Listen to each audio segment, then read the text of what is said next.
Assalamualaikum warahmatullahi wabarakatuh. Perkenalkan, nama saya Arif Febriansa dengan 3 digit yang berakhir 112, yang dimana saya akan menjelaskan hasil penelitian saya yang di mata kuliah Manajemen Konflik oleh Bang Jo. Nah, mungkin dimulai dari judulnya terlebih dahulu, yang dimana judul penelitian saya ini adalah Dinamika Konflik dan Gaya Manajemen Konflik Antar Tokoh dalam film Parasite, analisis menggunakan Thomas Kilmann Konflik.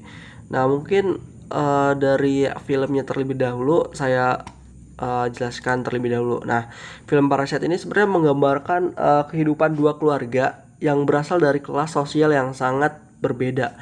Yang dimana keluarga Kim itu kelas sosialnya itu miskin gitu, ataupun di kelas bawah, sedangkan keluarga Park itu hidup dalam kemewahan kelas atas gitu.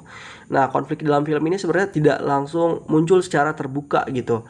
Pada awalnya konflik ini bersifat laten ataupun tersembunyi gitu.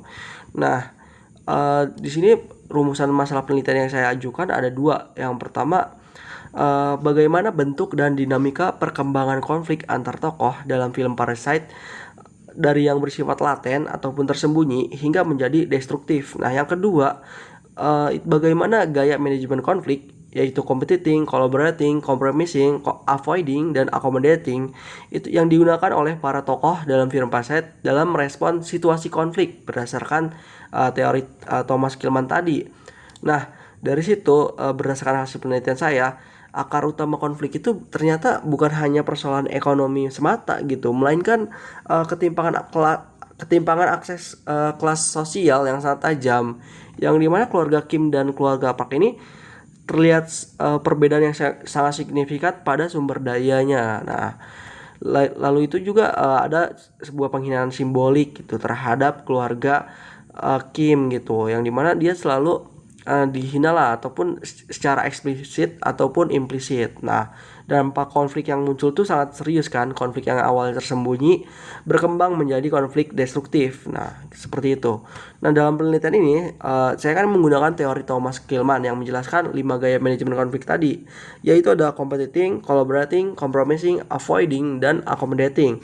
Nah, hasil penelitian menunjukkan bahwa gaya yang paling dominan adalah competing atau kompetisi. Gaya ini ditunjukkan ketika para tokoh itu berusaha memenangkan kepentingannya sendiri tanpa memperlihatkan kepentingan pihak lain gitu. Selain itu, ditemukan pula gitu gaya avoiding atau menghindar gitu, terutama pada tahap awal ketika keluarga Kim memilih dan menahan ketidakpuasan mereka. Nah, sebaliknya gitu, gaya kolaborasi, kompromi, dan akomodasi itu hampir tidak ditemukan dalam interaksi antar kelas sosial dalam film ini. Hal ini menunjukkan bahwa ketimpangan sosial yang terlalu besar itu membuat peluang terciptanya dialog dan juga kerjasama menjadi sangat sulit gitu.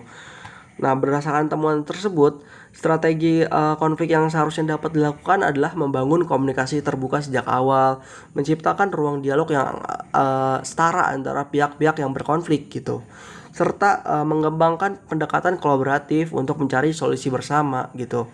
Nah, jadi konflik yang dipendam itu sebenarnya terlalu lama hanya akan menjadi bom waktu gitu, yang sewaktu-waktu ya dapat meledak menjadi konflik yang lebih besar lagi. Nah, sebagai pesan ataupun kesimpulan lah istilahnya, film Parasite ini sebenarnya mengajarkan bahwa konflik itu tidak selalu muncul karena kekerasan ataupun pertengkaran terbuka. Konflik ini sering kali berawal dari ketidakadilan, kesenjangan sosial, dan rasa tidak dihargai yang terus dipendam.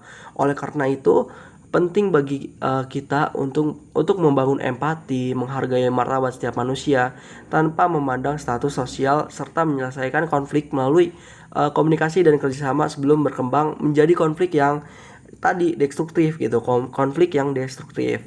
Mungkin sekian saja pemaparan saya. Terima kasih atas perhatian yang diberikan. Wassalamualaikum warahmatullahi wabarakatuh. Izin.